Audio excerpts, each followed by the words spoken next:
He was getting a little queasy, and then Craig looked over at me, and I was getting a little queasy. But Jake is just sitting there, he's fine. And the doctor says to him, I wrote it down because I wanted to get it right. So the doctor says something like, so Jake, were you having fun at scout camp until this happened? And then he just looks up and says, I'm still having fun. Remember that?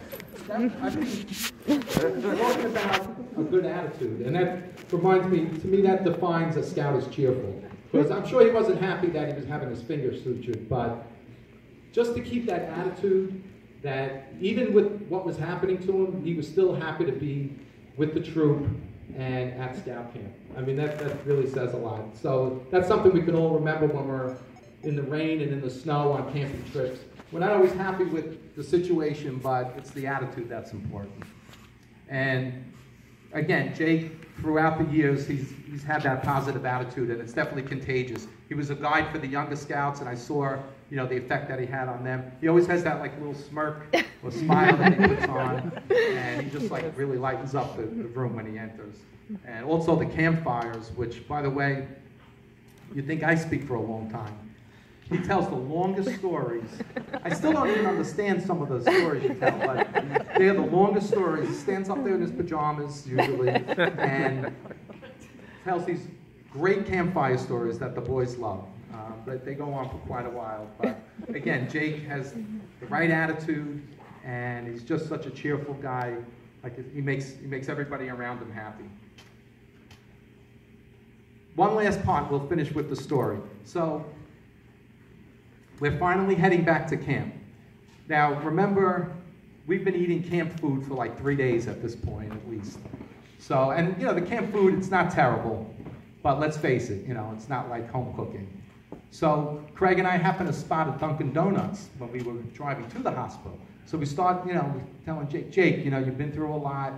You deserve a donut. You deserve a couple donuts. We want to treat you to a donut. And Jake's like, no, that's okay. I'm like, no, Jake, you deserve a donut. No, thanks. I really just want to get back to the troop. Now, Craig and I, all we could think of is Boston cream. At that point. And, you know, you might think that we're just nice guys, but obviously we wanted the donuts. But, so we went back to camp. So you know what? You still owe us like at least a jelly or a couple of munchkins or something. But that's how much he liked being in the Scouts and being with his friends and being in the troop, that he just couldn't, he even gave up Dunkin' Donuts to get back. And as I said, that attitude really has never wavered with Jake. I mean, he's always kept that great attitude, and I'm sure he not only within Scouting, but also outside of Scouting too. One thing I'm always amazed at, as part of their preparation for their Eagle Scout application, they have to hand in a resume of activities that they do outside of Scouting. And when I look at it, I actually learn a lot about the boys. You know, I feel like I know them very well, but I'm always amazed at how much they do outside of Scouting also. That they're not just leaders in the troop, but that they show leadership in the community too. And I know Jake, for years, he was on the robotics club and active in the robotics. He also is a lifeguard, certified lifeguard, and this I was surprised that you're a black belt. Okay, I won't mess with him. So I guess it's good you didn't lose the thumb then, right? You probably need that. Taekwondo. So as I said, and with all the boys and all the Eagles that have come before too, I'm always really impressed by how much they really do, both inside and outside of Scouting. So basically, that's the story. I hope I can still tell it years later, even when you're gone.